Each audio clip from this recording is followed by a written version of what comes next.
I understood storytelling. I understood the power of stories, but I didn't understand the technical side of how you put things together. So I worked with my daughter Emma and an old university friend called Donald, who made films, and also with Vaughan Smith, who was here during the war, and he filmed some of the most famous footage from Kosovo. He filmed Prekaz. He was actually shot in Prekaz, and he filmed some of the other footage. So Vaughan contributed to this documentary, the archive of what he was shooting back then. And so those were the ingredients. And then lots and lots of work, lots of interviews with Umer and with Besnik and with Arlinda, his sister. And slowly we put the whole thing together. And during this process, did you have any support from Kosovo institutions? No, we haven't had any support from Kosovo institutions. We have had a very generous donation from a private donor who called me up out of the blue, and he said, he's a Kosovo Albanian. He said, I've heard what you're doing, and I'd like to contribute, which was very nice. And we've had a few smaller donations for some of the costs around hosting the documentary, but the documentary itself, no, we've decided to fund that ourselves. Yeah, and can you tell us tomorrow during the event who is going to be present? Are there other journalists? So tomorrow in the afternoon, speakers, basically, who are the speakers tomorrow during the event? Yeah, so tomorrow in the afternoon we're going to do 2 workshops.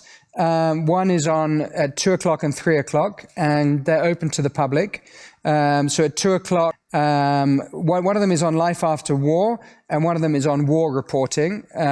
So I will be there, Vaughan Smith will be there, the cameraman who did some of this incredible work.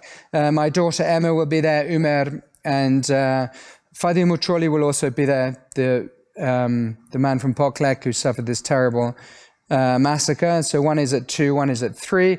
And then in the evening, we're going to show the documentary. The documentary will be by private invitation only. It's not going public yet, but anybody is welcome to come to the workshop events. So I just want to go back again to the war, and I want to ask you, like, how important was the role of Western journalists, especially for the case of Kosovo, to tell the world like what's going on in this region? I mean, I think the role of journalists is extremely important, and not all wars work out the way we want them to. A lot of wars don't work out the way we want them to. But in the case of Kosovo, I think one of the reasons for optimism for Kosovo Albanians, or one of the reasons to be happy amidst all the sadness that happened, was that the end result was something that was positive for Kosovo and for Kosovo Albanians. That very often doesn't happen. I also think that the role of the media in the Kosovo war was probably greater than in any other war that I covered. Why do you think that Kosovo took so much attention from the big medias of the West? Well, I think one of the first things was that, you know, it came against the background of Bosnia. And in the beginning, people didn't pay that much attention to Bosnia, but it was a horrible war, and between 100 and 200,000 people were killed. And of course, Slobodan Milosevic, the Serbian leader, had a big role in the Bosnian War. He instigated, really, the Bosnian War. And so people were already sensitized to Balkan wars. So when the Kosovo War started, people already saw a pattern. And several people at the beginning were saying, you know, we've got to stop Slobodan Milosevic, because if we don't stop him, he's just going to continue with what he's doing. And so there was a lot of interest in the Kosovo War. The other thing was that, you know, it was a war that we could cover. I mean, it was relatively logistically simple. You could live in Pristina and you could be in Drenica in 30 or 45 minutes, providing you could get through the checkpoints. I just came back from Ukraine last week, and, you know, I was covering the war there. And in 1 week, I had to drive 2,000 kilometers to cover the war. It's just a much, much bigger space. So that made Kosovo manageable to cover.